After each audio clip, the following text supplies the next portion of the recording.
On a quiet evening in Kharkiv, Ukraine, the peace was shattered. A Russian bomber flew over the city and dropped a massive bomb. This wasn't just any bomb, it was an FAB-3000. The explosion rocked the entire area, shaking buildings and breaking windows for miles.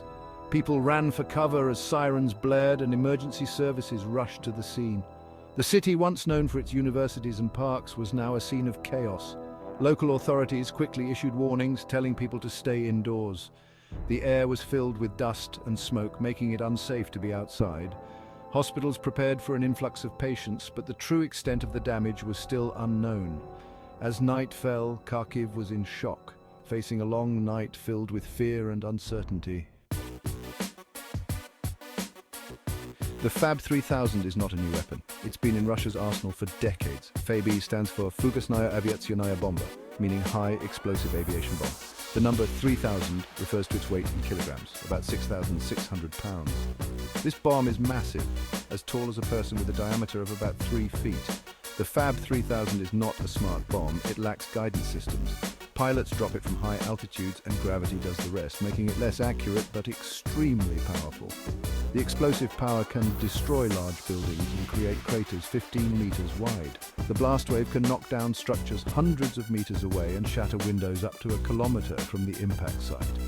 Its use in a civilian area is devastating, designed to scare people as much as to cause physical damage. Russia's use of this bomb in Ukraine signals an escalation in their attacks, employing some of their most destructive non-nuclear weapons. The impact of the FAB-3000 on Kharkiv was catastrophic. Entire blocks were leveled, and buildings that stood for centuries crumbled in seconds. The blast created a crater deep enough to swallow a 3-story building.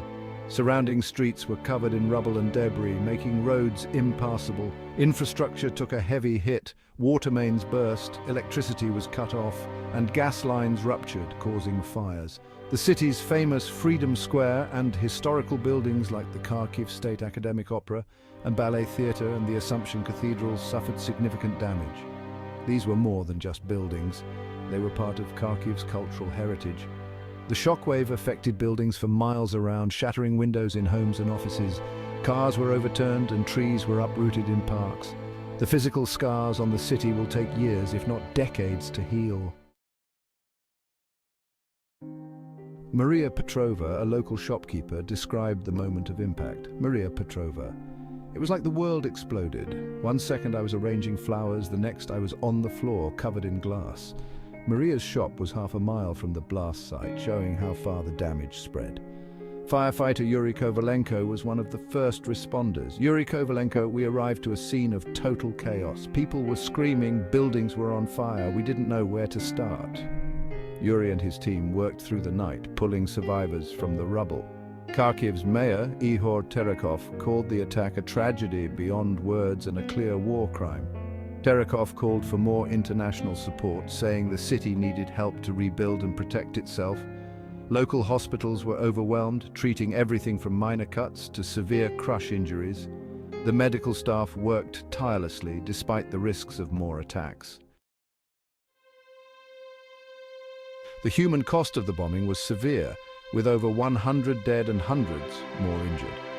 Many people were still missing, trapped under rubble, as rescue teams worked around the clock. Families were torn apart, with children losing parents and parents losing children. Temporary shelters were set up for those who lost their homes, but these couldn't replace what was lost.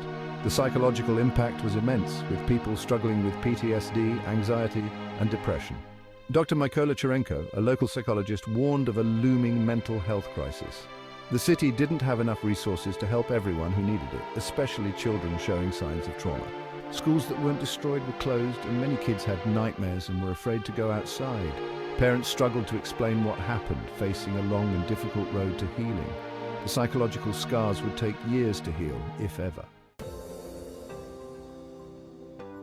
The international community reacted with shock and condemnation. UN Secretary-General Antonio Guterres called the attack a flagrant violation of the international law and urged an immediate ceasefire. NATO Secretary-General Jens Stoltenberg emphasized the need to continue supporting Ukraine.